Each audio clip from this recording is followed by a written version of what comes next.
And welcome back to another edition of Official Word Sports. I'm Vince, and I'm here with my co-host Stevie D. Stevie D, how are you, my friend? I'm doing good, man. I'm doing good. I'm in a good place. I'm in a good place. I'm with you. I am too. I mean, there's a lot of speculation, some rumors floating around there for your boys in green, and maybe green to green. A little hint, hint. Maybe that's going to happen. We had a retirement again, part two today. No surprise, I guess.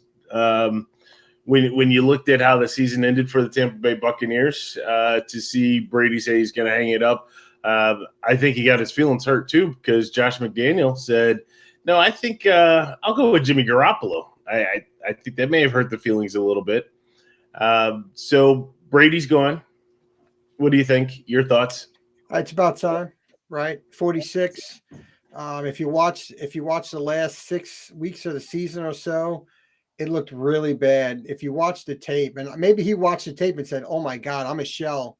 I shouldn't be playing anymore," because he didn't want to take a hit. He was afraid to take a hit, and he was throwing the ball in the dirt just so he wouldn't get hit. And if he just stayed in that half a second more, he could have delivered that pass to the guy in the flat and gotten a completion instead of spiking it into the ground. So it's time for him to move on. Look, your motor skills diminish. There's nothing wrong with it. You're 46, right? You've played what 24, 25 years in the league. You're good. Time to move on. Enjoy the family while you can. I think that last Super Bowl, and I said it, but that last Super Bowl win that they had, um, when he was with Tampa, I think that really was the end. And they always talk about going out on a high note. That should have been it, because after that, I his mind may have said his mind may have said I still want to play, but then the body was saying something different that came back to the mind, and you could definitely see just I like to say scared, right? But didn't want to take a hit.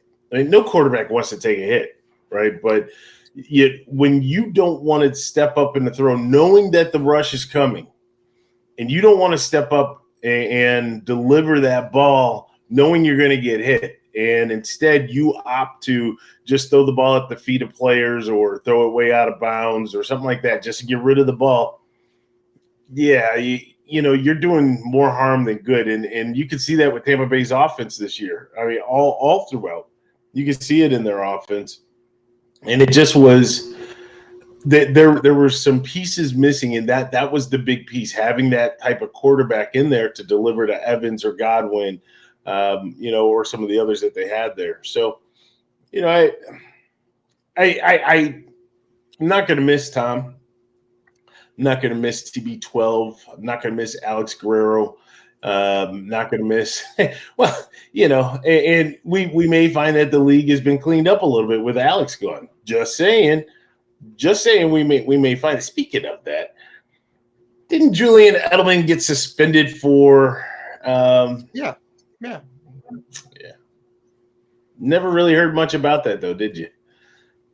Just another example of how they kept it swept under the rug. When they do things. Hey Terry, how are you?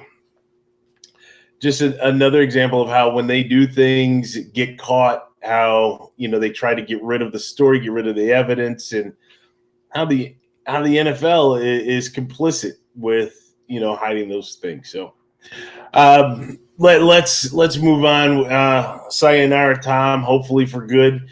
It will be interesting. It will be interesting.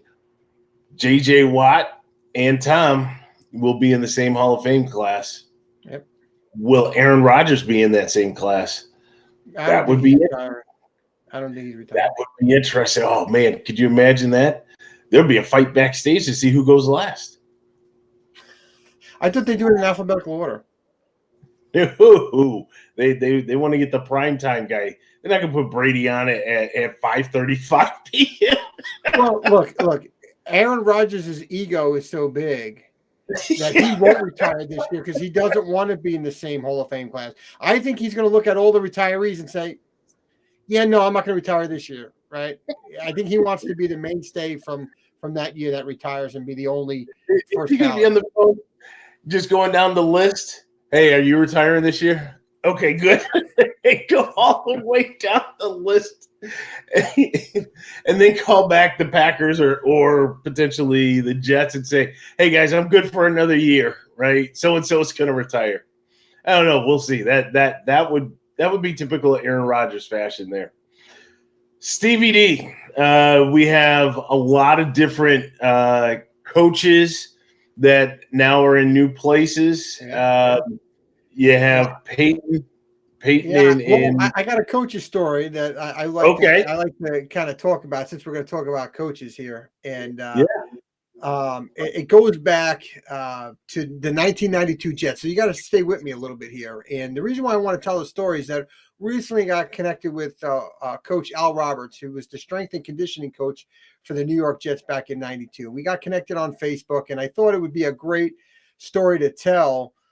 In an interaction he had with me and my friends at training camp at Hofstra University in '92. And so it was interesting about the 92 season. There's a couple of things with the 92 season. One, Pete Carroll was the defensive coordinator back in '92.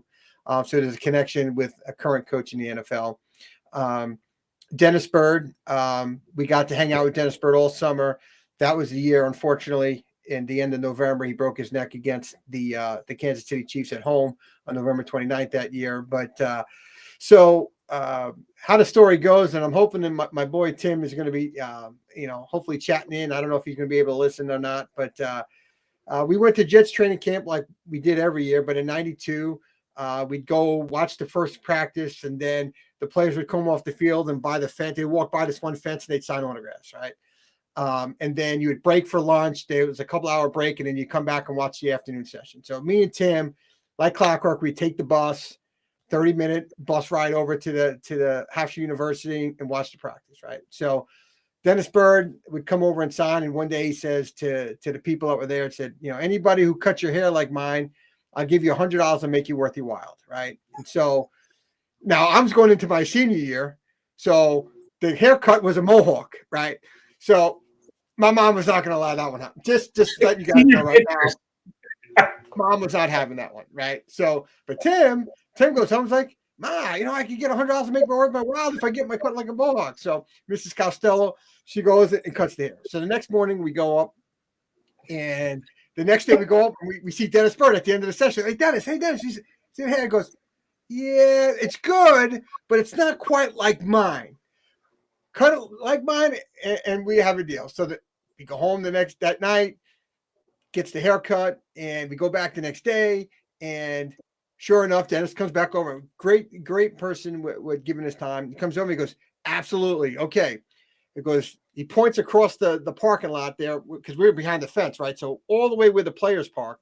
He goes, you see that guy over there? We said, yeah. He goes, go see that guy and tell him that you're representing Dennis Byrd. And they'll call into the office, and then I'll let you in. And he goes, so do you want the $100 or make it worth your while? So my buddy Tim, rolling the dice, baby, right? He's like, make it worth my while. So we go around we called him Smokey the Bear because he had that outfit like Smokey the Bear had on with the big hat, right? So we go over to him, and they call in, they let us in. So Dennis comes out, he meets us, shakes our hand. I mean, he's just a large man, right? I mean, I'm going to buy 17, and I was getting pretty tall at that time, and I was just like, this guy's just massive. And so he goes in, he comes out with Jet stickers that go on the helmet, signed collage photos of him, keychains, all this like knickknack stuff, yearbook.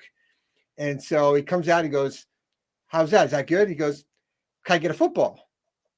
He's like, yeah, hold on. Let me go inside. So he goes inside, grabs the football, signs the football for him, gives him the football. So things are going good. He's like, is there anything else you could do? He's like, can I get, passes to kind of see you guys practice?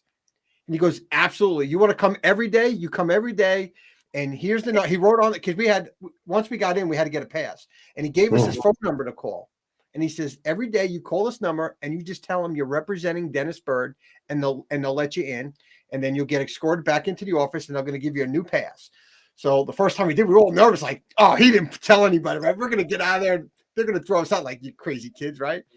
So we do it and we get in, and the guys like just go straight in and go into the office. So you go in the office and they have the trophy case, right? So you see the Lombardi trophy as soon as you kind of walk in, and you go over to the corner and you sign in. And so we got the pass. So every day we're in there meeting players. I mean, Freeman McNeil, Altoona, I mean, Blair Thomas. It was just everybody. So made Pete Carroll, got everybody's autograph. Brian Washington, Marvin Washington, everybody. Scott Mercer. So anyway, so all of a sudden we run into this coach, right? Coach Al Roberts. Now we didn't know it was Coach Al Roberts. I'm gonna be honest with you. I didn't know it was Coach Al Roberts, but so it's me, Tim, and another buddy, my best man, my wedding, Randy Ragone, who passed some years back. And so we go up to Coach Roberts. I'm like, hey, Coach Roberts, you got to do us a favor. I mean, typical 17, 16-year-old kids. Coach Roberts, you got to do us a favor. He's like, yeah, what can I do for you, fellas? I says, well, you got to beat the Eagles. Okay, in the preseason game, you got to beat the Eagles, right? And then when you're done beating Eagles, you got to take care of the Washington Redskins, right? And then you got to take care of the Green Bay Packers. And we run through the Green Bay Packers, we run through the New York Giants, and then oddly enough, we had 5 preseason games that year, and we played the Eagles twice on the last one. So we played the Eagles the first game, the last game, and we said you got to beat them all. And Coach Roberts says, okay. He goes, repeat after me. Preseason. So like preseason. You got to get into it. Preseason. So all three of you start chanting preseason, right? We're getting all into it like we're chanting at a stadium. He goes, you got the message? It's preseason. It doesn't mean anything. So we walked away, and it struck me in such a cool way because we walked around like well, it is preseason. It really doesn't count. But, we're thinking about, getting off to a good start. And, coaches, right? That's what I learned. Coaches don't care about the wins and losses of preseason. It's about evaluation. And Sure. That's what first dawned on me, really, when we walked away from that, from Coach Roberts, was it's preseason. We're not here to win. We're here to evaluate. We're here to evaluate our young kids and what they can bring to the table before cutdown day. And it was just the coolest thing because he was so cool about it. And then he said it, he goes, it's preseason. Got it? See you, fellas. And he walks away. And it was so cool. It was such a great interaction with Coach Roberts. It was a summer to remember. I think I sent you the photo with the Jets drafted Browning Nagel, and there was a photo with I had my Blair Thomas jersey on that was signed, and his parent, his aunt, actually wound up taking the photo and actually sending the photos to my buddy Tim with a note. Like I don't know, it was like a couple months later. We thought maybe she forgot about it, and then a couple months later, the photo showed up at the house. It was a great summer. So there's questions. There's questions about this now. Hold on, there's questions. Did we ever get the $100? No, because he got the passes to get in, the football, the sign. He even took the sticker right off his helmet. He gave him so much stuff. I mean, the signed football alone is well worth it, right? It was just incredible how much stuff he got. But being on that side of the fence, I mean, we had access to everybody. I got a signed football helmet. Louis Aguilar, the punter, right?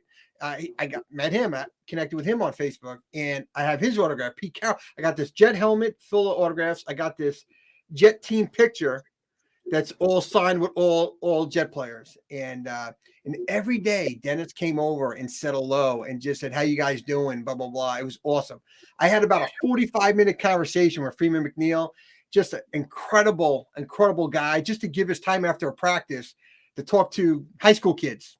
Right? I mean, that's where we were, and give us the time and attention. Like he didn't have to go running in to go eat, especially after the second practice. They weren't in such a rush after on the 2 days on the second one because you got to run in and eat, prepare your body to go back out for another 3 hours of work. So the afternoon session, they were more gracious with their time, and it was just an incredible summer because literally once we got that pass, we were there every day. Literally every day we went, and it was just absolutely incredible. And even back then in the 90s, you couldn't believe the cars that were in the parking lot. You're like, dang, dude. Legit.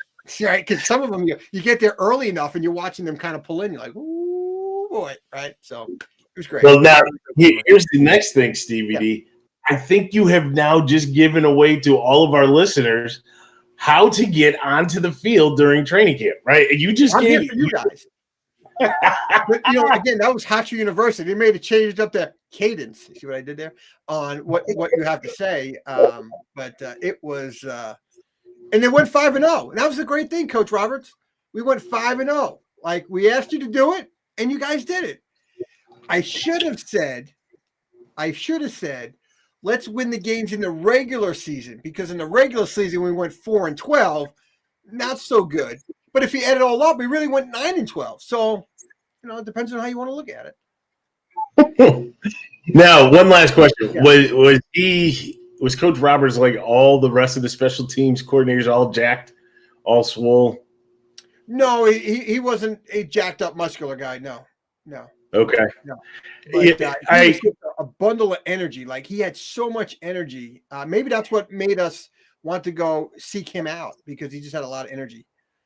So here would be, if somehow you could really, you said you got connected, if somehow you could really connect with him, and if he'd be willing, it would be awesome to come on the show, because I have questions, and I would love to speak with someone that was part of that strength and conditioning to see the way things are done now, right? And you talk about the training camp, you talked about the two-a-days, right?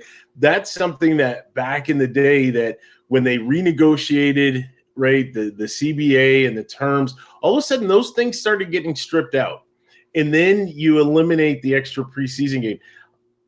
You have the mandatory rest days. You have all these different nuances that have kind of been on the side of the players. But maybe it's because the players are faster, stronger, and all of that now. Maybe. I don't know. And I'd love to hear his take on that.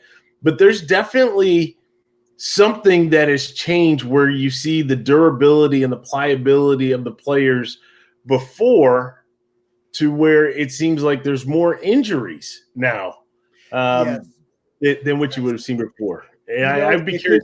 Like ACLs, non-contact injuries. What would be his take on why ACL sees so much more prominent today than back in the early 90s? And also Achilles, right? All the Achilles tears. There seems to be more, although this year seemed to be a lot less this particular year, but every year for like the last 10, 12 years, you always seen a good amount of athletes go out with an Achilles tear. So I'd be curious on his take in that, and then the concussions, kind of what his take was when he coached, and what he saw with concussions and stuff, if he was willing to talk about that topic. But he was just so much energy, and it's amazing how a story sticks with you, right? I mean, now, that is 31 years ago, and it's clear as day in my head 31 years ago, because a coach took the time to talk to 3 teens and listen to us, right? And then have a joke and make fun of it, not fun of it, but turn it into like a chant. And it was just something that stuck with me all those years. And then able to get connected with him on Facebook, I'm like, oh my God, to bring this story back 31 years later, That's awesome. It's great to remember Coach Roberts in that fashion. The best part of the story, Stevie D, that the memory is still there as you age. That's the best part, right? Yeah. You can talk about all the fun that you may have had, the people you met, things, but Stevie D, you're a walking medical marvel, because I can tell you that as I age, right, I can't tell you what I had for dinner last night, right? So. No, really I haven't archived that section, right? Sometimes you got to go to the archives. You get erased after a certain amount of time. I guess I haven't gotten to that point where it's on auto purge. So good deal. So Stevie D, thank you for that. And we were headed down coaches, as you brought up that story there. But we have coaches that got hired this week. I'm a little disappointed. I'm not going to lie. I was holding out hope, and maybe I'm the reason why this all happened, right? Because I said, I know the perfect landing spot for Sean Payton. And lo and behold, I didn't realize that I was going to try to retract that statement, because the real place Sean Payton should be going is to Buffalo. And yes, again, I am saying this. He should be going to Buffalo and replace Sean McDermott, but he finds himself in Denver. It's an interesting move, right? I thought that, this is the right place. Russell Wilson, some of the other offensive weapons that they had, Nathaniel Hackett just blew it there, right? And so it made sense. But then you start to think about it, does it really make sense for Sean Payton? Because they already gave up a ton of assets to get Russell Wilson. Now you're going to have to give up assets to get Sean Payton. The cupboard's not bare. They have a great defense, right? But they're still off, right? And they still need to get some pieces in place. And now you don't have that. Go ahead. It's like the Jets for many years cannot hold on to their first round draft picks, right? So many of them have been gone for the years, right? By drafting bad. I mean, we probably had a 7-year stretch where within 3 years that first round pick was off the roster, right? And it was just bad there from the 2013 year to about 2020. They're all gone, right? They didn't hold on to anybody, right? And you look at where the Jets organization, what they became over that time. When you lose that first round draft pick year after year, it hurts your team because you need that youth and that first round pick to kind of rejuvenate and get your team better, right? Because you're picking the best of the class within the first round, right? Especially if you're picking high. And you look at what Denver did to get Russell Wilson and all those picks they traded. And now to bring in a coach to trade your 23 first rounder and a 24 second rounder, again, more picks that you don't get to replenish those older people as they get older and you want to age them out due to lack of performance or whatnot or salary. You don't have the young players to step in. So it is really interesting. But I'll tell you, $17 to $20 million would make me want to sign on the dotted line too. Yes, sir. No problem. Yeah. No problem. And they said that was going to be the asking price. They said that's, he was, I don't know if that was a tactic, right? We've all seen, whether it be buying the car or buying the house, right? Where you're like, all right, well, I'm going back, right? And that's what he said. I'll go back to Fox. And lo and behold, all of a sudden things started happening and the deal gets done and they're willing to pay that type of money. I wonder if he picked Denver. I wonder if he truly picked Denver, or on the other interviews, there wasn't as mutual interest in some of the other interviews. Because you would think of having Sean Payton as that commodity of, oh my God, he could be a changer within our organization, and there was openings. And that, right. I wonder if he looked at it as, out of all the positions, the best quarterback spot is Russell Wilson. But is it different spots? Well, you got the Colts, you got nobody there. Tennessee, you really don't have anything in Tennessee. There's Texans. You had the Texans at that time. So open. The Texans is an interesting one, and like you said at that time. So let's bring the two together, right? Because DeMeco Ryans gets the job there. And you liked him all along. Yeah. Going to Houston, not a big fan of Houston and everything there. But the interesting thing with DeMeco Ryans, he may not have pulled the $17 to $20 million that Sean Payton did, but he got a 6-year deal out of it, right? That was big. That shows commitment, or at least on paper it shows commitment. But he was willing to walk as well. And so I'm wondering what the conversations, if they were tied between the two, right? If they really were committed in Ryans and, what have you.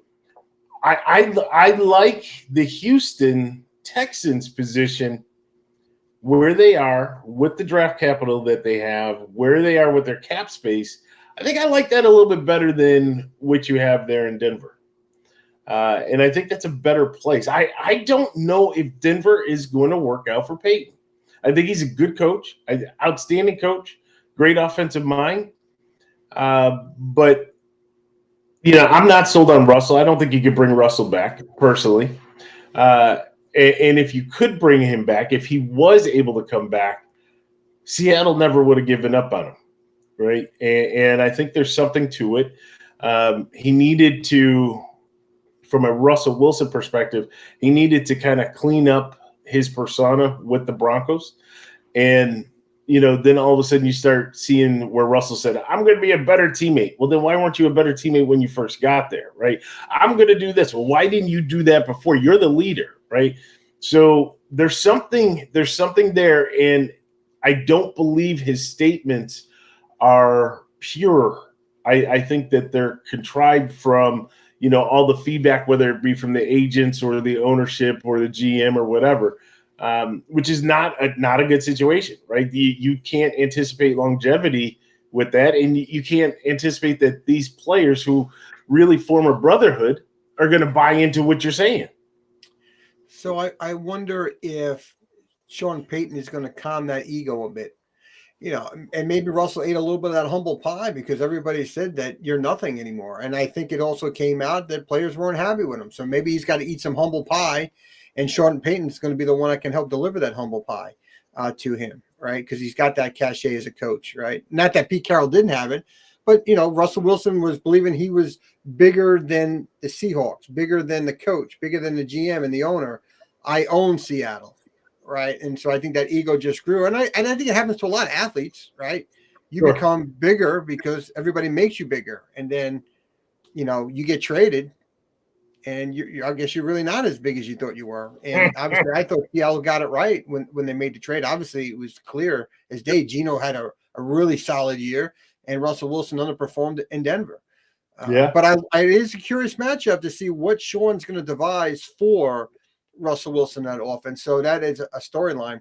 DeMeco Ryans and with the Texans, he comes home, right? He gets to go home and coach the team that drafted him, and he became a star in the league for. But it's interesting is that he's in a lawsuit against the Texans, and he said that the lawsuit has nothing to do with me being a coach there. So I don't think he's stopping that lawsuit against the Texans. It's just going to proceed. But it was great that they were able to work around that and able to hire him. I think you said it best. It's the right move for DeMeco Ryans there in the Texans. They got a lot of things positive happening. And I think for a fan base that's been screwed, I think it's nice that they got DeMeco Ryans, who to me, outside of Sean Payton, is probably the hottest candidate for head coaching this offseason. So a lot to be excited for in Houston to see how DeMeco Ryans is going to rebuild that franchise. It's a shame Deshaun Watson was a year removed, right? If he would have hung on there, it would have been kind of cool to see how Deshaun Watson would have been with Houston with DeMeco Ryans. It is what it is. So, the coaching carousel continues. It also continues with coordinators being made the fall guy or the scapegoat. Now, interestingly enough, Kellen Moore leaves the Cowboys, right? Instantly goes over to the Chargers. Is that legal tampering by the Chargers, you think? Well, wasn't it a mutual parting? Yeah, I think conversations had in the background where they can say it was mutual. Why don't you step down? I'm saying with the Cowboys. I don't. It's like the Jets saying they parted ways in a mutual understanding with Mike LaFleur. No, there's no. The organization doesn't want you anymore. They're just trying to put a spin on it. Right. The organization didn't want them. And they said, look, we're going in a different direction. Go ahead and seek if you can find employment now. Reach out to some teams because we're going in a different direction. And I think that's what happened. He started reaching out. The Chargers had interest. And the firing happened and the hiring happened the same day. I think that's how that went down. Yeah, so that's going to be interesting. And then, coming on the heels of the championship games, I don't think that there's going to be much movement from the two teams that – well, except for Ryans, but I don't think we're going to see many changes there. And now there's some things that are coming up though, right? Because there's another coach, and I want to talk about the Colts when we're done here. I don't want to forget about the Colts because it's interesting there with the Colts. But there is a story here in Kansas City, at least. Stevie D. Yeah, Stevie D. Pause for 1 second. Oh, my man. What's up, brother? Hopefully, did you hear the story? Hopefully, you heard the story. If not, when it's done, you got to go back and watch because I talked about the Coach Roberts story. So you may have missed it, but thanks for logging in and joining the show, man. Hope you're going to like it. But interesting here in Kansas City, there's talks. I don't know if you heard this, that the Commanders and Eric Bieniemy may take a lateral move to go to the Commanders. I thought that was an interesting take because, again, he does not call the plays here. So to go over to Washington where he can call the plays, I think that will help him, hopefully take his career to the next level at becoming a head coach. So it could be a shakeup here, and then I could see Bieniemy shifting to Washington, and then Matt Nagy shifting in that role that he had before. So Bieniemy has to be careful, right? Because I don't. It's not that I doubt or question his ability to be, a coordinator, a good coordinator, or even a head coach. I'm not doubting any of that. But like we talk about all the time, it's you have to find the right situation. Don't just move just to move, right? Because now you're with this high-powered offense in Kansas City, and everything goes right, right? The referees love you. Everything goes right for you. Hint, hint, where we're going, but everything goes right for you. Now you go to another organization, and your talent level is not the same as what you had in Kansas City, right? And then you're not a benefactor of some of these questionable calls, so life is a little bit more difficult. And maybe not a benefactor, but now all of a sudden it's going against you, right? All of a sudden they say, no, that really was delay a game. Or no, that really was holding, right? Or your quarterback gets hit late and they're like, no, that was fine, right? You're having to overcome a lot of different hurdles, and where you think that you'll be able to shine may end up hurting you. And I think you said it on our last show, right? When we were talking about Dorsey, where you're the hot candidate, right? And they want to interview you for the head coaching job. You have a bad week and all of a sudden you're an afterthought. The same could happen for Bieniemy leaving Kansas City in that. So I hear what you're saying there, right? But it's like you've been a coordinator now for 5 years, and nobody looks at you in the league as an offensive coordinator because you're not calling the plays. Mm-hmm. So I think it's in his best interest to move on. I don't know if Washington, to your point, is the right place for him to go, especially with Ron Rivera. Is he on the hot seat? What happens this year if he doesn't win? And then Bieniemy comes over and they fire everybody, right? So but wait a minute. Right spot for him to go? But maybe he can get promoted to head coach. Yeah, maybe. Right? Maybe he's looking at him. I could take Ron Rivera's job, right? But at the end of the day, I think if it was really on the table, I think Bieniemy would go. I think he would go so he can play. Because if you want to take that next level, it's great that I'm in this high-powered offense that gets all the great calls. But if I don't get the recognition for the play calling, I'm never going to get that next level because, look, I'm not getting it. He's getting interviews, but he's not getting jobs. I mean, he's been a hot coordinator supposedly for 3 years. On all these interviews, nothing, nada. So it may be time for him to go shift gears or talk to Henry, say, hey, Henry, what's the deal here, right? You given Doug Peterson, he came in, he's a quarterback coach, you promoted him to play caller. He did that, got the head coach at Philly, and he was gone. Matt Nagy started off as a quarterback coach, moved to offensive coordinator, did not call plays for a while, then got to call plays, I think, in year 2. He got the head coaching job for the Bears and moved on, right?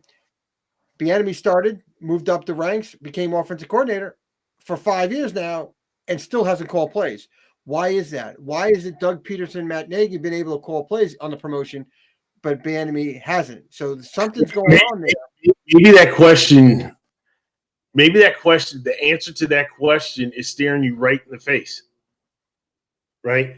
We don't know what's happening behind the scenes, but maybe we do know what's happening behind the scenes. Maybe Andy Reid, right, with Doug Peterson could see the offensive mind. And this is no disrespect to Eric Bieniemy, but I'm just saying, right, you have that certain relationship and rapport with your coordinator. So maybe when Andy was talking to Peterson and, putting things on a whiteboard and just conceptually how they were going to scheme, he's like, yeah, you got it, right? We're in sync. You got it. Here's the board. Maybe he did this with Matt Nagy. Well, Peterson and Matt Nagy were with him in Philly. Right? Okay. So they have a longer history with Andy Reid than Eric Bieniemy. Now, some have said here that there's communication problems between Patrick and Eric. So is that part of the problem of why Andy Reid's still calling the plays? I don't know. But if Eric really wants to go to the next phase, it's either he's got to straighten it out here, he's got to go somewhere else where he has an opportunity to call plays. Yes, it would be considered a lateral move, but I consider it a promotion because you're calling plays. Sure, fair enough. All right, so let's go ahead and segue into this. Colts. I got to talk about the Colts. Okay. because it's odd in Indianapolis. Irsay wants Saturday to be the head coach, and there's inner fightings within the organization because other people within the organization want to move away from Jeff Saturday. Irsay wants Jeff Saturday. It's bizarre to me. I got nothing. I don't know what he did to say that he could be a head coach at 1-7 and getting blown out on most of your games as a coach. But here's an interesting coach that came in for a second interview today. He was 24-2 on Madden. The way he called the plays in Madden and the way he was able to lead the Colts, Irsay was like, "You're my guy." See what I did here? See what I did here, Jim? But a second interview came for Aaron Glenn today, and so which is positive. Former Jet Aaron Glenn, and hopefully he gets that true look. I'd love to see Aaron Glenn as a head coach in the league, and I don't know if I like him in Indianapolis per se, but I don't like Jim Irsay as an owner. He's too erratic for me. I think he's too much about the headlines and news clippings and not about football operations and wanting to do the right thing. And so, I mean, Jeff Saturday just tells you all you need to know about what he's thinking, right? So, and it sounds like I'm disrespecting Jeff Saturday. The problem is you just haven't coached on any level except for high school. And do you think you're going to come in and just coach NFL players? You're not disrespecting it. It's the truth. The truth resonated to watch what he was doing when he actually was standing on the sidelines. No concept of clock management, no concept of game planning, right? 2 weeks ago, you were sitting in a studio with a scripted, set of what you're going to say. And next thing you know, you're out there with your boy, right? And just go ahead and saying, okay, I guess I'm going to put the headset on and walk around with the khakis. And you're not ready. You're not ready. And it's disrespectful to those that really have put in the time and have tried to work their way up. You talked about Eric Bieniemy and his chase for that. You talked about DeMeco Ryans and his chase for that, right? Sean Payton getting the job. He has earned that over the years and his success. But for these guys to be passed over by some guy that's just sitting with a sports coat and some shorts, right? No, absolutely not. And, for him to even be considered right now, and this is no disrespect to him, but earn your stripes, right? You're a great player. But you know how many great players have played the game? Thousands, right? And great players that won an opportunity to coach, thousands. And you're just the benefactor of, your boys with the owner. Maybe that for all of the players in the league now, right? What you need to do is go buddy up to Jerry and go buddy up to Daniel and Robbie and, I think Jeff Saturday and Jim Irsay kind of, got heroes at lunch and watched The Fifth Wheel, played a little Madden and some other shows at lunch. and they just stroke up, got a friendship that is blossomed and say, hey, I can do this for you. I can do it for you on the cheap. I can save you some money, right? So. I got you good on that one, didn't I? Did not expect that one. That was for the Wayback Machine. Ooh, boy. 2003. What they say, if these walls could talk, man, there were some battles. Those were some battles, though. Those were some battles. And actually, the funny thing is, the pre-battles, when we tried to have the battle over the wire, it never really materialized, right? Because you get, oh, I'm froze. What do you mean you're froze? I'm running down the sideline. I'm froze. But there's no excuse here. No excuse here. So that was good. So this weekend, or this past weekend, we saw interesting games in both, right? When you look at the first game, congratulations to the Eagles, first of all. Congratulations, Jay. Congratulations, Tanya. Fly, Eagle, fly. All right. But the game, you had to. I'm not a big. How do I put this? I'm not a big Shanahan fan, right? But you had to feel bad for the 49ers. First series, the Mr. Irrelevant who turned out to be, the second coming of Joe Willie back there, right? Or whoever, quarterback in the league. He goes down with a UCL injury, right? Can't throw. He's done. So now they have to go to their fourth quarterback. Remember, Trey Lance, Jimmy Garoppolo, then Purdy, and so now they got to go to Josh Johnson, right? Who Josh I think has played for every team in the league. I truly believe that. 13 actually. 13. Yeah, so he's competing with Ryan Fitzpatrick, right? He's logged some miles. But Josh Johnson got to the playoffs. Fitzpatrick never did. Ooh. Fitzy, that's a shot at you. That I'm telling you now, that's a shot at Fitzy.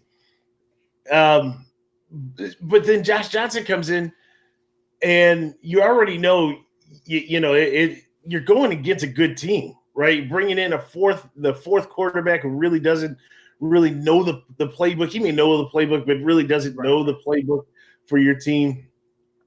And then he goes down, right? And you can see the sideline. They were scrambling. They didn't know what to do. Christian McCaffrey was an option. Juszczyk was an option, right? They didn't know. Check with the coach. I think it was Anthony Lynn on the sideline as they were going through the book. Right. Just imagine what Anthony Lynn was thinking. I'm talking to my fullback about being a quarterback. I mean, it was crazy. I didn't know what to think. I really did feel bad for them. And then Purdy comes back in, and I question that decision. I really do. Because with Purdy coming back in, you knew that they weren't going to throw the ball, right? And if they did, he's still hurt, right? I don't know why they wouldn't have just started running the Wildcat. And if you run the Wildcat and all of a sudden McCaffrey just takes the step and then drops back and just, kind of throws a duck, it'll still be, I don't know if he can throw or not, but the guy would be wide open because they would be stacking that box. Right, you'd be able to hit some really big chunk plays, but they really had no shot with those injuries. They had no shot, and I feel bad for them. I knew the game was over and I'm going to pick on Josh Johnson here for a second, when he fumbled the snap, and he gave me an effort to go jump on that fumble. Like he decided, I'm going to go in. I am not really going to dive in. I've only played one game with the 49ers. I'm not getting my neck broken, and so I'm going to let the big boys try and figure it out. But when he didn't go dive for the football, I said that's it. I mean, if he would have recovered that football, I'm not saying they would have won the game, right? But man, that momentum after that fumble, that was it. And then obviously it was an avalanche after that. It was just an avalanche of injuries. Josh Johnson went out, and then you're trying to figure out what to do, right? Mm-hmm. I don't think you're ever thinking you're going to have to run a Wildcat in the middle of a football game. And if you really haven't practiced the Wildcat and you're trying to implement that during a game, I mean, I'm hearing what you're saying. It's just hard to do to get everybody on that same page when you don't have any run-throughs during the week for it. So, I don't know what to do. What's that? It sparks a debate, though, Vince. It sparks a debate. And the third quarterback? The NFL have 3 NFL quarterbacks active. What's the difference? Right? Yep. Maybe Jimmy G would have suited up, could have given you something.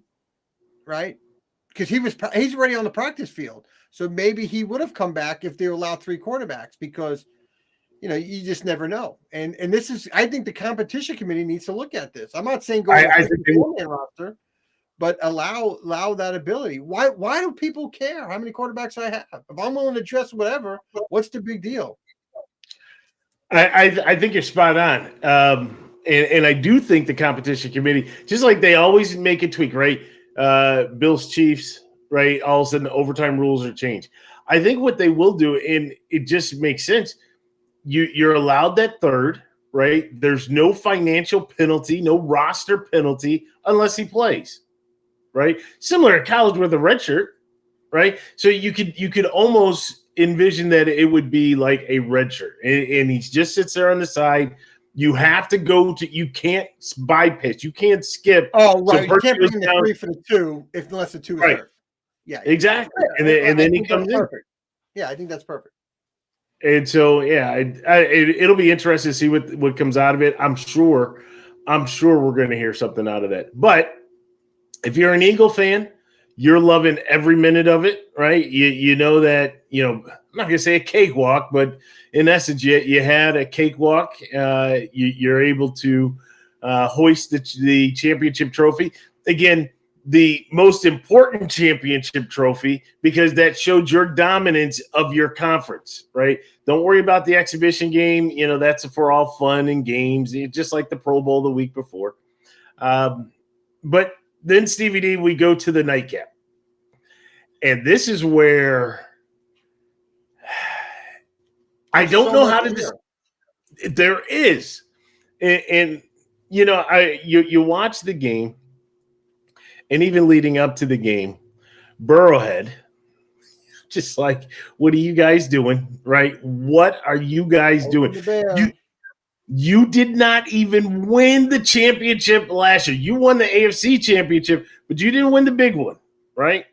You don't have it at home, which means that somewhere along the lines, yes, you may have beat them in the regular season, but you slipped up more than they did, right?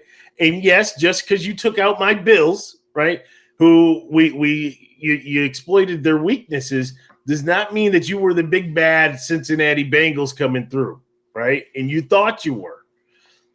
And like you said, you poked the bear. And it was an interesting game because I do think that in as much as you poked the bear, I do believe that Cincinnati showed themselves quite well in that game, getting down early, Stevie D, making the necessary adjustments, and really playing heads up with the Chiefs.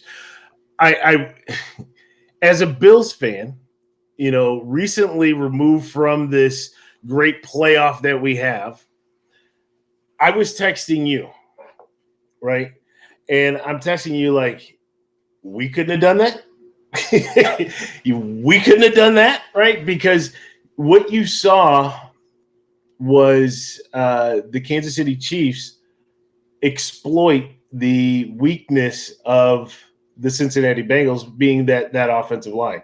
I mean, Burrow was under siege constantly, especially in that first half, under siege, right?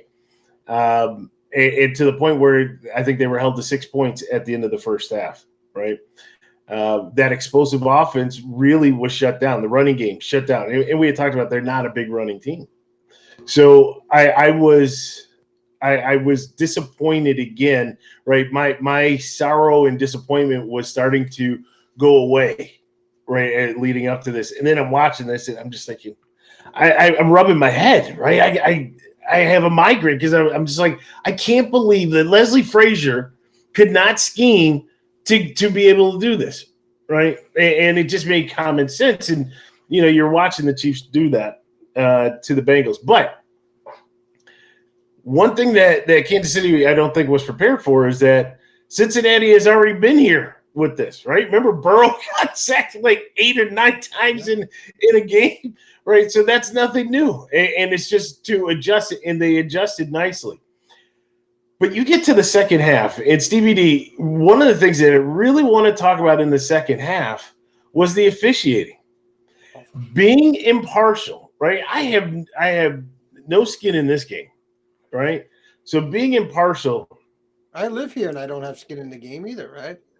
Maybe I was. No, I was still impartial. It was hard for me because I can't stand the Chiefs, right? Can't stand the Chiefs. And we've already talked about it. I don't like the fan base for the Chiefs. You have now surpassed or equaled or surpassed Patriot fan, right? You feel anointed in so now I don't like your organization. I do like some of the players, but I don't like your organization. In the Bengals, I like some of your players. There's some players, Eli Apple, who's going to Cancun. See you in Cancun, Eli. But you have some players, and their fan base it's starting to get close to the Chiefs and the Patriots fan base, and you really haven't done anything yet, right? I'll give the Chiefs the fact that they won the Super Bowl or the exhibition game. I'll give them that.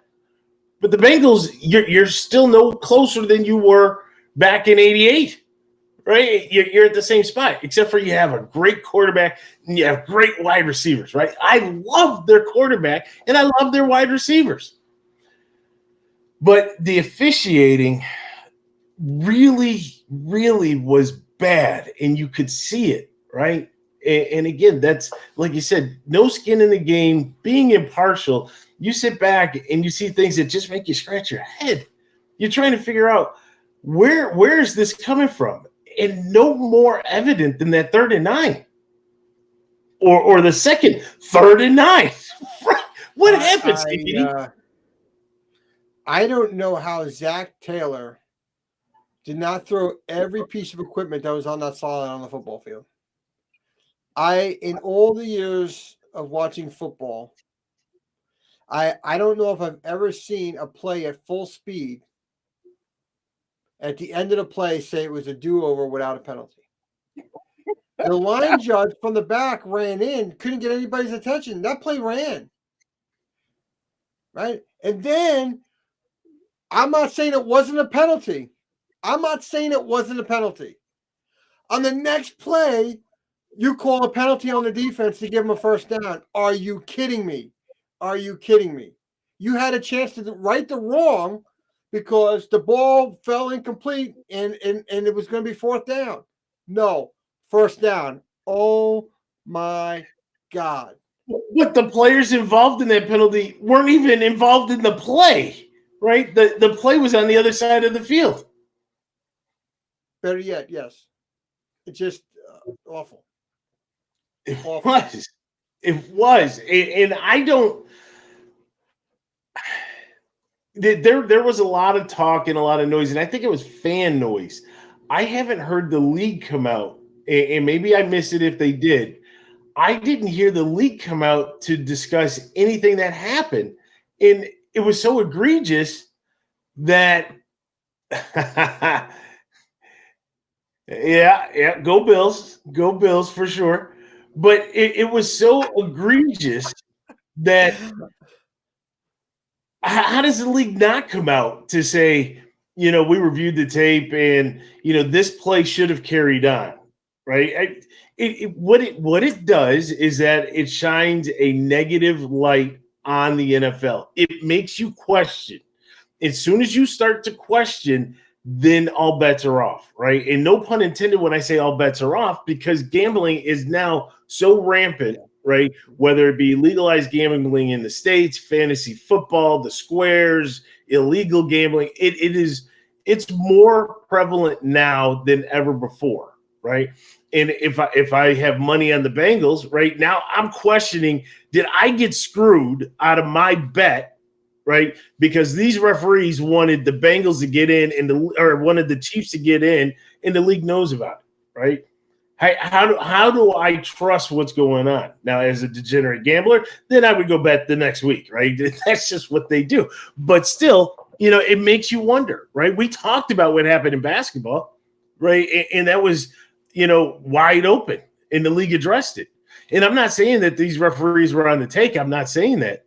But you have got to get in front of this, because you can't allow the fans, you can't allow the bettors, you can't allow just the average Joe to think your game is tainted because you want to see Patrick Mahomes back in the Super Bowl.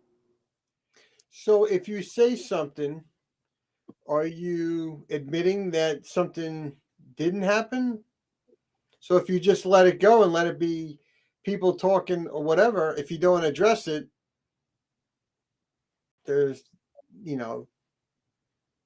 something to be said if you address it.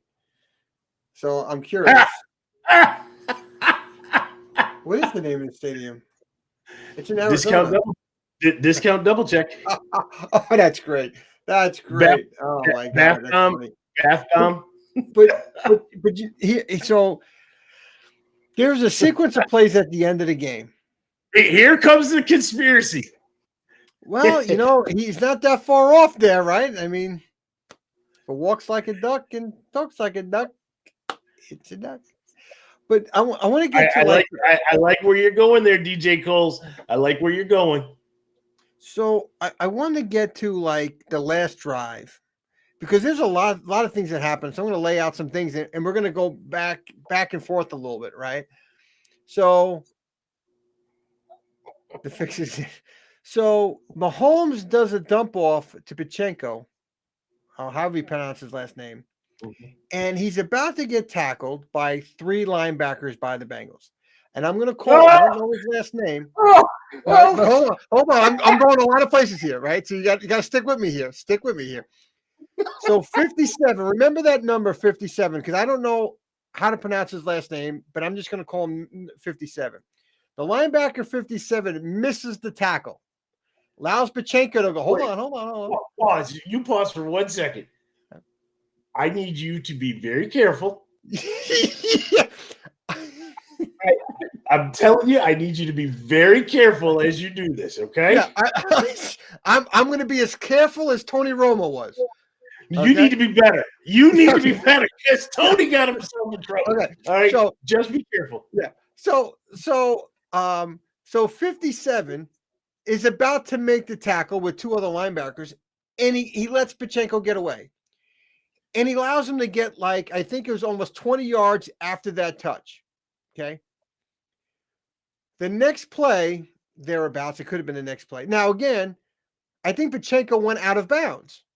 So not only if he would have stopped him at the 40, at the Chiefs 40, they would have had to take in their last timeout right then and there.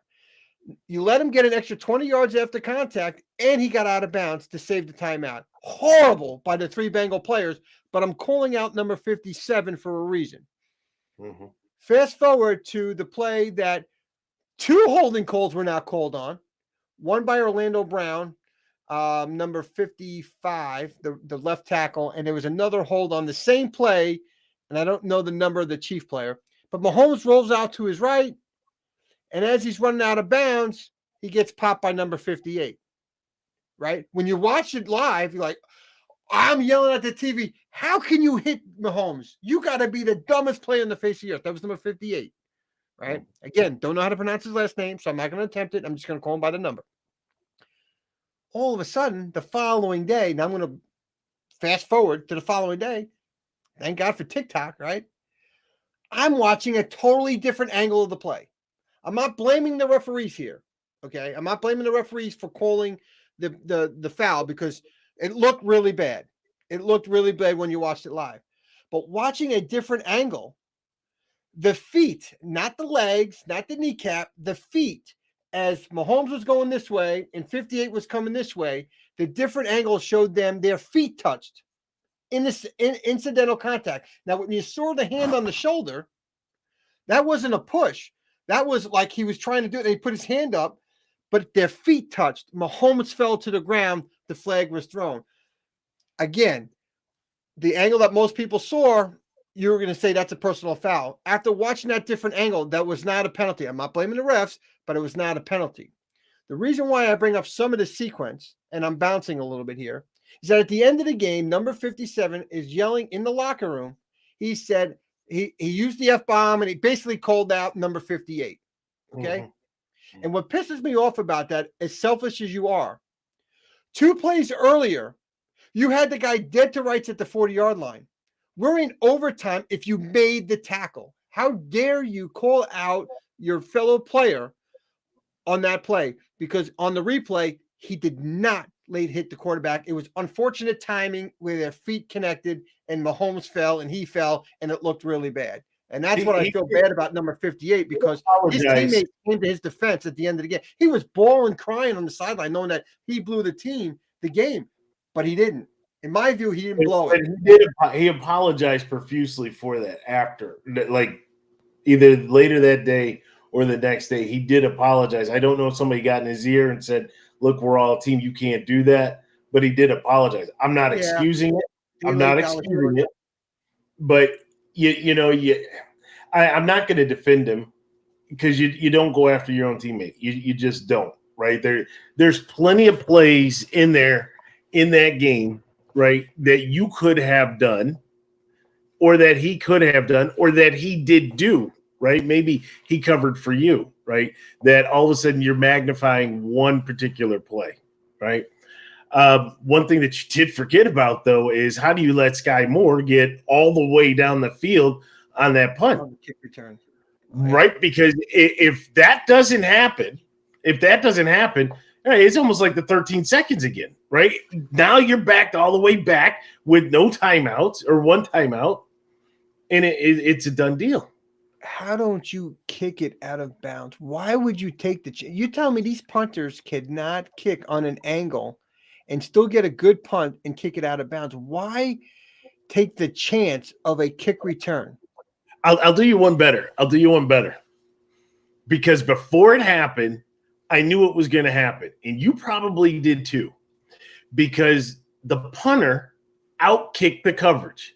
They talk about this all the time, right? When you outkick the coverage, all of a sudden, all of the blocking patterns, all of the coverage schemes are now thrown out of whack, right? And guys in the angles and the lanes are now not where they're supposed to be. And what was a great kick turns out to be a great return. And that's what happened there. And you saw it and you knew what was going to happen. And then he takes off and, he gets halfway down the field. It was, sometimes you say destiny, right? I don't want to think that it was destiny, but looking at what happened with the Chiefs, looking at obviously my Bills not performing did not create the controversy. And, the NFL should be happy that Buffalo wasn't there so that game was played in in Arrowhead. They should be happy that it was played there. But at the end of the day, somehow I think the NFL got the matchup it wanted. I don't think that the NFL really somehow like what you did. I don't think they wanted Purdy versus Mahomes or Burrow, and I think they really wanted Hurts versus Mahomes, the Eagles Chiefs. I mean, you look at it, the Kelsey brothers going against each other, Andy Reid going against his old team, right? There's so much there. There's storylines. So, when my cousin posts that the fix is in, it makes you wonder, right? All the storylines next week, and we've already covered two of them that are going to dominate the headlines. You're also going to have two black quarterbacks going at it for the first time in the exhibition game. That's going to be another storyline. Can't wait for the Doug Williams question, the infamous Doug Williams question. So how long have you been a black quarterback? Well, that's a good question. Let me try to figure this one out. Only on media day do you get these questions. So this ought to be good. But yeah, they have, and thus this leads me to Stevie D, right? Talking about all of these storylines is why I call it the exhibition game. No, that is why. Why isn't anybody talking about an Italian head coach, Nick Sirianni? Can we get some love here? The Italian coach for coaching? Where's he from? Italy. Come on, player. Yeah, he's from Western New York. He's part of the 716, baby. He's part of the 716. So if we're gonna have any just, you didn't know that. 716 is still represented. Let me ask you something, Mr. Western New York. You're not offended that, because the Jets and the Giants, they play in New Jersey like you always tell me. What's up with your state of New York lighting it up green and white for the Eagles? You don't get no love for Buffalo. What's up with that? I saw that. And I don't know. There's everything wrong with that.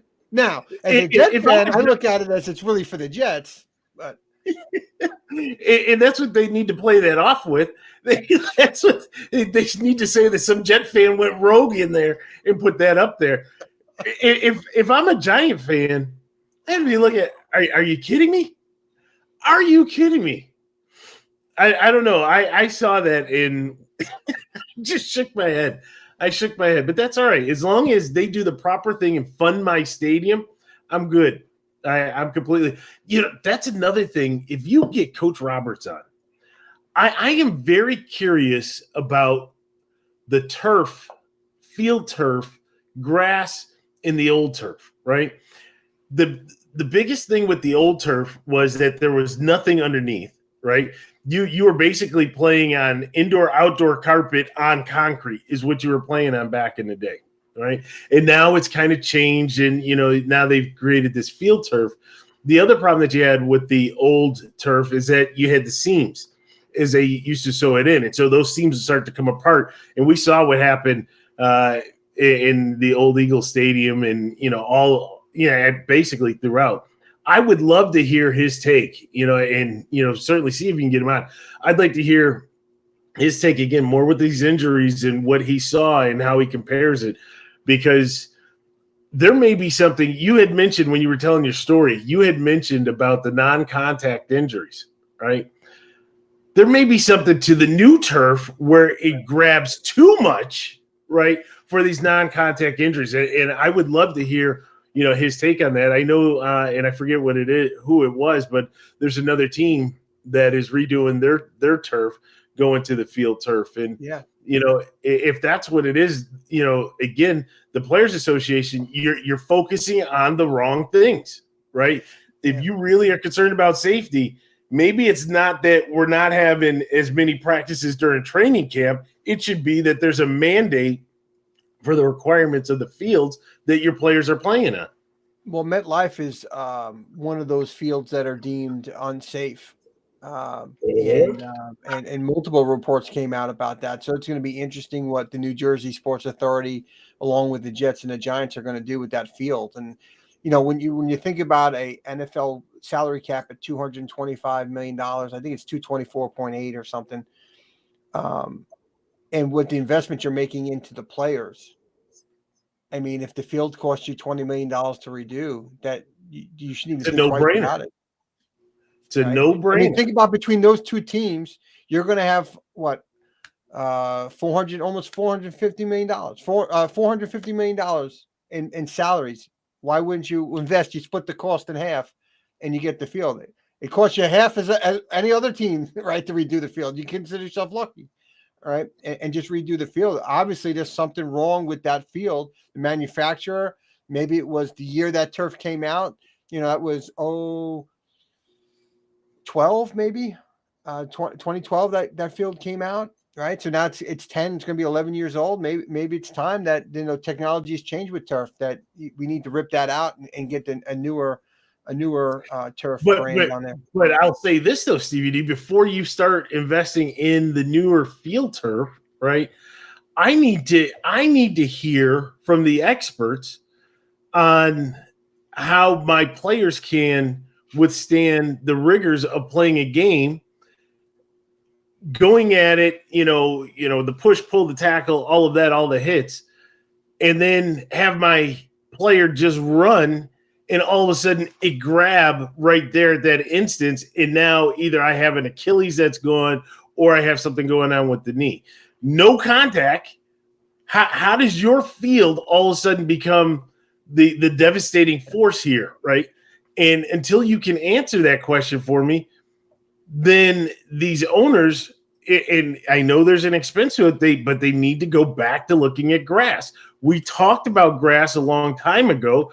I get the expense of the upkeep of the turf and everything, but to your point, that investment in maintaining that field pales in comparison to the amount of money that I'm spending for my roster, right?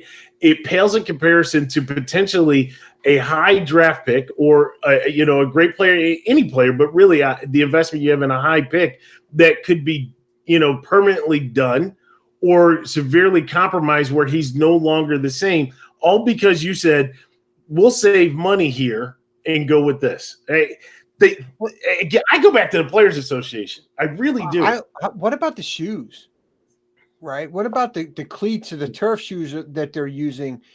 Maybe there has to be a different type of shoe that has to be on field turf, right? Because that's the only thing that's contacting the ground is the shoe, right? So I would even look at the type of shoe that they're using on turf, and maybe the bottom of it has to be redesigned to I don't know, not get caught. I don't know what's getting caught for them to tweak the ACL.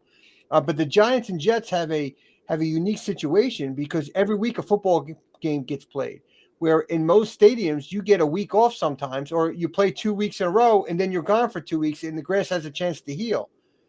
In that stadium, you don't. I have a solution for that. Go play back in the city that your name is on. Yeah, Go get your own stadium. Yeah. Then you got 9 weeks. Well, the Jets have an opt-out, and so they're at MetLife, and so they have already started negotiation. Well, there's one senator that's already starting to get the talk back in New York about getting the Jets a new stadium within New York. So we do have an opt-out clause. I did not follow the Jets. I just didn't like the Jets until I met you. Okay? That's when I started to pay more attention to the Jets. Do you know how many times I've heard that the Jets are going to try to, come back and somebody's trying to push for them to come back? Yeah. That's up to your owner. The problem is where they were going to build the stadium where for New Yorkers, it's the West Side Highway. Okay. There's the old rail yards that are vacant. And New York City lights, the people of Manhattan don't want a football stadium. They don't want the 80,000 fans coming in and around where they live and stuff like that. And so they're not voting for it. That's the problem where we can't get it there. And so it's a debacle. The Jets organization wants it. Like the Giants don't want to come back. The Jets want to come back. It's, the snobs, they don't want, that type of stuff. And I don't know where else you can put it. You can, Des Moines. I don't know it's like just north of Manhattan. Do you come back on Long Island and how does that play out? Do you have a spot on Long Island for it? But you can't go out too far out east because that's not going to be good. You got to be somewhat central. It's like what happened with the Rays in baseball, right? If you go out on eastern Long Island where you have room, who the hell wants to go all the way that way to go watch a game? There's only one way in and one way out. Where if you're centrally, you're everybody's got a chance to come from everywhere. So it's not easy, but the Jets do have an opt-out. I'd like to say it was 2025. They have a decision to make. So, again, they can re-up their lease to stay until stadium is built, but they have a decision to make by 2025. In my head, it's just floating around the Des Moines Jets. Yeah, DJ. Let me tell you, you know the fan rules, right? You know one of the fans, right? The fan rules, right? Rules of engagement, being a fan, right? Yeah. And what's one of the rules? If your team moves out of state, you can pick whatever team you want to root for, right? So you're coming to Bills Mafia? No. Wait, what are you talking about? Again, I was a young, impressionable kid. The Giants were the up-and-coming team, and I could have jumped ship, right? As in the fandom, in the book, in the handbook, but no, I stayed loyal. Just saying, I'm a loyal fan. I'm saying if they go to Des Moines, you have an option. Well, just like when you guys were going to go to Toronto, when you guys were going to move to Toronto, you had that option. Oh boy, was I not happy. I was not happy. You guys were playing your home games up there. I mean, oh boy, was I not happy. I still don't get along with Bon Jovi. Not at all. I don't get along with Trump. I don't get along with Molson. I don't get along with Labatt. I don't get along with the city of Toronto. I've disavowed myself to everything because they all tried to take my bills, right? So no, I have no love for any of you. Move away from Molson. That's a pretty Labatt.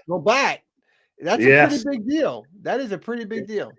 It was, but I said that's it, right? None of it. I don't even want to go back. You're dead to me. You're dead to me. Even though I still have some friends in Toronto, you're okay, but your city is dead to me. Well, that's what New Yorkers typically say about people from Jersey. Yeah, you're dead to me, right? So it's kind of like the same thing. We didn't say it over football. We said it for a lot of other things, but. So, Stevie D, definitely work on seeing if you can get Coach Roberts. I'd love to have him on. I've been going back and forth with Nate Turner, and I told him you're next. You got to come on the show. He's down, so hopefully we get Nate in the coming weeks. I know next week obviously we want to talk about the big game coming up. I know Jay is going to be tied up with some things, but maybe we can get Jay on for just a little bit, right? Jay, if you're watching this is next week's going to be your show. Same with Tanya, right? Next week is going to be your show. Maybe Sean Barber. Maybe we do like we did with our fantasy football. We bring them all together. Yes. We'll have no control. We'll have no control.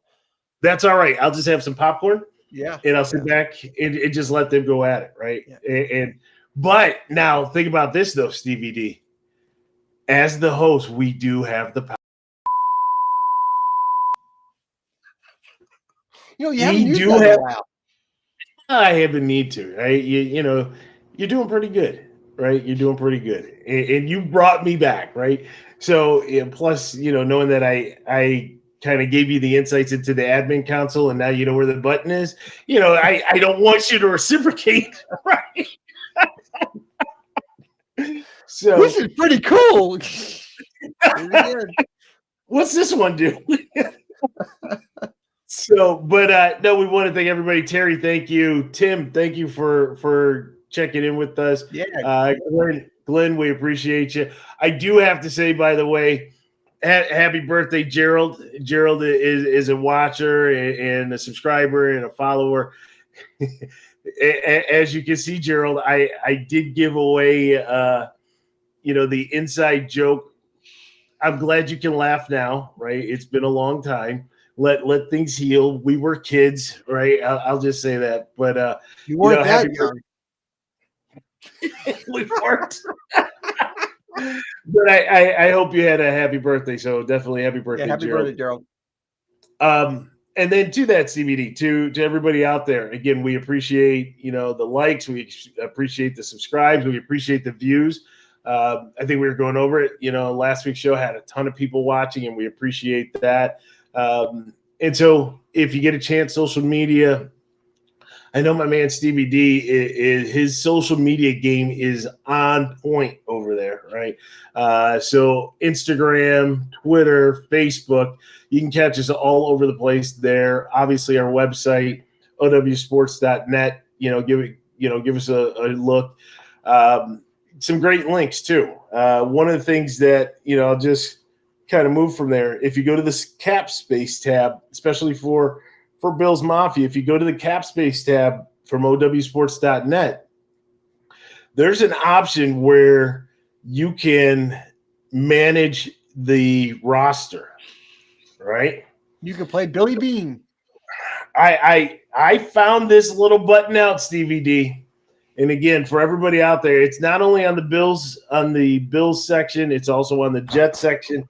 But if you go there, right, and you click on cap space and go to manage the team, at least from Bills Mafia, we can figure out how to recover the $22 million that were over the cap, right? It's bad. It's bad. Now, granted, this is not $3 million. This is not with the cap going up, so we're going to get a little bit of relief, but we're still going to be over. But now you can see who you can restructure, right? Who needs to have that conversation, or who you need to have that conversation to say, are you really committed and invested into this team, into winning, or are you committed to additional zeros in your paycheck? Now we can do right by you, Josh Allen. So if we figure this out, right, there's a lot of money to be saved by people restructuring their contracts, Josh Allen, the way that Peyton Manning and Tom Brady had done in the past, big-time quarterbacks, Josh Allen. If you do this, you'll notice the big savings, which would allow us to strengthen the offensive line, Josh Allen, so that you, Josh Allen, will have protection to be able to look down the field, maybe go through your progressions, maybe to hit those short passes. All of this takes place because, Josh Allen, we need you to go through and sit down and have a conversation with Brandon Beane, right? Because Stevie D, as I was clicking through the ones that we could restructure, I looked at Roger Saffold like, can I restructure? Can I get rid of him? What can I do? He saves us no money, right? So I'll leave you on the team. Von Miller, even to redo his deal, doesn't do us any favors, right? I think we save $100. Like, what's $100? That's a tip for these guys, right? But there is one player, 17, who, if he does right and does what he's supposed to do, we may be. I think he'll do it. I hope he does. They're not going to lose money. They're just going to stretch it out longer. That's all they do. That's exactly right. And they, to your point, you say this all the time. At some point, you're going to have to pay up, right? It's just, are you paying now or are you paying later? I'll pay it later. Before we go, I do think two things that we did not talk about, and I don't want to stretch it out too long. Two things, though. They both revolve around the Pro Bowl. Okay? The first is funny. You can't call it a Pro Bowl. Well, the first is funny, where Josh says, I'm not playing in the Pro Bowl. I'm hurt. Okay, no problem, Josh. You get this and you got your note. Then Josh turns around and says, but I am going to Pebble Beach to play in the Pro-Am. And I was like, nice. I'm going to skip these festivities and go play golf. But the other, I just want to know how a quarterback who has thrown 2 touchdowns in his season, not in a game, not in a quarter, not in a half, in his season, warrants and merits being named to the Pro Bowl roster. Unless there are, all right, so you have to take away Mahomes because he's going to be in there. So that's 14, right? There were 2 others selected, so that takes you down to 12. That means that there had to be 11 other quarterbacks that you were better than and that were not hurt in order for you to be named to the Pro Bowl. Please tell me how Huntley was named as a Pro Bowl quarterback. And I don't want this to go too long because we stretched it out. But help me here, Steve. Help me. I got nothing for you. I asked you and Jay in our little group chat. How does this happen? I don't even know why you need another quarterback. There's no football game that's being played. Why do you need another quarterback? What are you playing, a flag football game? You're having a skills competition? Why do you even have to name another quarterback? It's silly. Just go with 2. I think they'll survive. It makes it a joke, right? I go back to what my cousin posted, right? It makes you wonder, right? It really makes you wonder what they're thinking and what they're doing. And moreover, it makes you wonder what they think about us. That we're like, oh, Huntley's out there, he, and no disrespect to him, right? He came in as the backup. Maybe they thought it was had a passer rating of 158.3 with 2 touchdown passes and no interceptions, and that was his season. Doesn't mean that you're in the Pro Bowl, right? So I mean, come on, there's got to be, you got to qualify by a certain amount of snaps. Yeah, you have to. Player of the week, maybe runner up to player of the week. I mean, at this pace, I was just going to say that if Mike White wasn't hurt, Mike White should have been in there. Mike White was the toast of the town for a couple of weeks.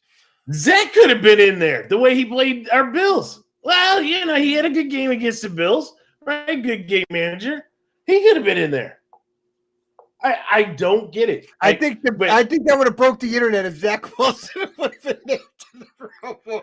The internet would have been broken. What about Kenny Pickett? Oh yeah, Pickett, yeah. As bad as Russ was, what about Russ? I mean, he was bad, right? What about was it Davis Mills down in Houston? He was bad. But it's just not a good look. It really isn't. Kenny Pickett probably would have been the right sub. Mac Jones, he could have gone. He's probably crying right now. Oh, one more thing. Sorry. We're never going to be done tonight, Vince. We're never going to be done tonight. Now, this was funny. When I said Mac Jones, it made me think about this because Mac Jones is always seen with the cigar, right? Okay. The funniest, and I don't know what they call these little videos that people make and all that, but it was a TikTok video.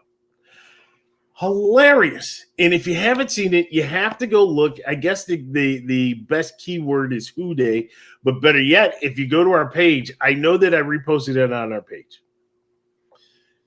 It was done by the Bengals fans or by a Bengal fan that where they send Pat Mahomes a gift. He opens a box and it says to Pat from Day, right? DEY. And in there is a cigar. And Mahomes is supposedly on the phone. And he's like, yeah, I just got this gift. And I said, who'd you get the gift from? It says Day. Who? Day. Who? Day. I'm dying because now he's going through the whole Bengal chant. And then it flips over to Joe Burrow, or who's supposed to be Joe Burrow, smoking a cigar, laughing like you got to see it. When I tell you that Savage, right, there have been a lot of videos out there, you know, fans and all that kind of stuff. That one was so cold. I mean, it was savage. I was like, oh, man. So if you get a chance, when we were talking about Mac Jones' cigar, there was a cigar in there. It reminded me of that. If you get a chance, go to owsports.net, go to our Facebook page. You'll see the video. It is something to behold. That's for sure. But Stevie D, I promise now that I'm going to wrap this up, right? And again, we want to thank everybody. Thank you for those who have stuck around and to hang out with us as we talk about this. Next week, obviously, we'll be leading up into the big game. Maybe we have a little festivities. That would be great. But we certainly enjoy everybody. We enjoy the feedback, enjoy the comments, and this is always fun. So once again, thank you. For my co-host, Stevie D, I'm Vince. We'll talk to you.